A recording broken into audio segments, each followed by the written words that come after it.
Do you feel these days that saving is almost seeming to be impossible? No matter how much you try to save and stop your spending, you just can't seem to get ahead anymore.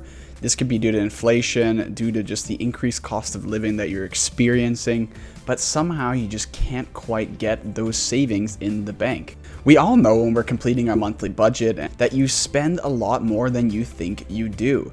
You have this idea in your head that you saved some money in the month or that you didn't buy this big purchase, but still the little costs seem to be adding up over time and making your budget seem extra strained. And month to month, it just doesn't change that much and you can't seem to get those savings into your bank account. If you implement these 3 tricks, I guarantee you'll see a difference in your financial life. The first and probably one of the most powerful is called pre-commitment.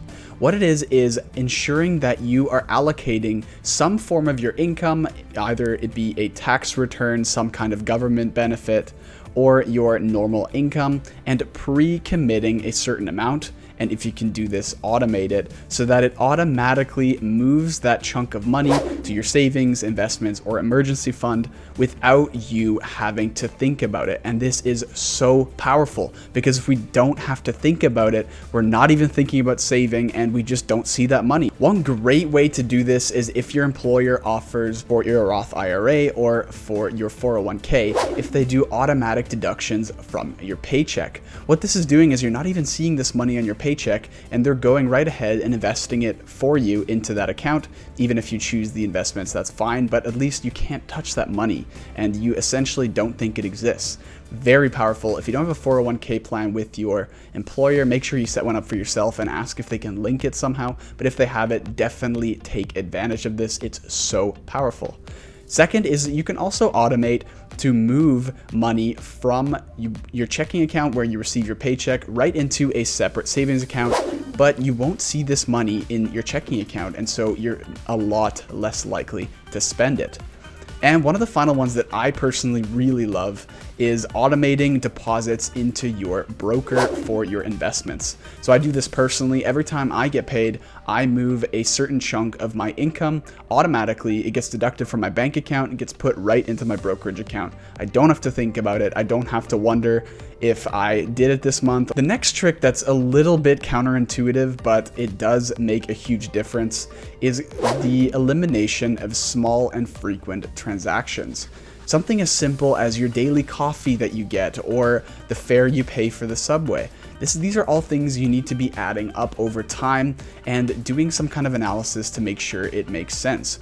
For example, if you can move somewhere a little bit closer to work that'll be a lot cheaper for you, you need to add up how much this is costing you every month and make a wise decision as to where you live in order to save more money. And same with that coffee. If you notice that you're doing it 5-6 days a week and your coffee costs $5-6, well, there you go. That's $36 a week that you're throwing at coffee when in fact you could do it practically for free at home. The pesky things with these little transactions is that they just compound so quickly and add up over time. The reason this happens is because they're very small. You think maybe you have like a mental threshold. I know for me it's around $30. I think if something's under $30, I can buy it a lot more frequently, when in fact this actually adds up a lot quicker. Like in my mind, $100 purchase is a lot more significant than something that's $25 that I buy 4 times, and so it adds up pretty quickly. So definitely keep this in mind and try to limit that spending. Very famous financial advisor called Ramit Sethi always talks about the fact that we shouldn't be asking $3 questions, we should be asking $30,000 questions. This often gets taken out of context. The reason he says this is because people focus on the little purchases. They come to a point where they can't cut it anymore. They're frustrated and they're not saving any more money. So what he then refers to is looking at your car payment, your home payment, everything that's a bigger ticket item. So we want to focus on those little things first, but once we cut out all the unnecessary spending, then we can focus on those bigger problems. And finally, one of my favorite things, and is also super powerful, is focusing on what's called transition states. So these are points in your life where you automatically kind of have this like mental reset. So it could be something like your birthday, it can be New Year's, it can be some other major event in your life where you have kind of this idea that you're resetting and making money goals that you stick to at those times.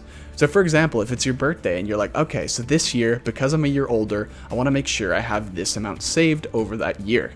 If you plan it out properly and implement the other two tricks as well that we've already mentioned in this video, you can make a huge difference in your life. And it works a lot better than just doing it randomly on the 16th of a month. Start on the 1st of the month. It's easier to keep track of, and it gives you that sense of resetting. Another thing with transitionary states is that other people are doing it too. Have you ever been to the gym on the 4th day of January every single year? It's absolutely packed. Not because one person does it, all these people believe that this is the case. So they commit to being more fit, they want to look better, they all go to the gym at the same time because they all believe the new year is that reset period. And of course, we also want to participate in this when we see that.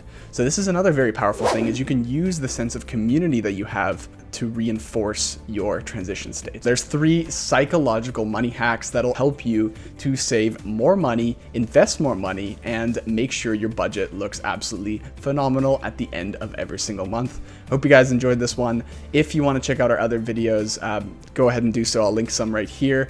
And if you like this kind of content, feel free to subscribe.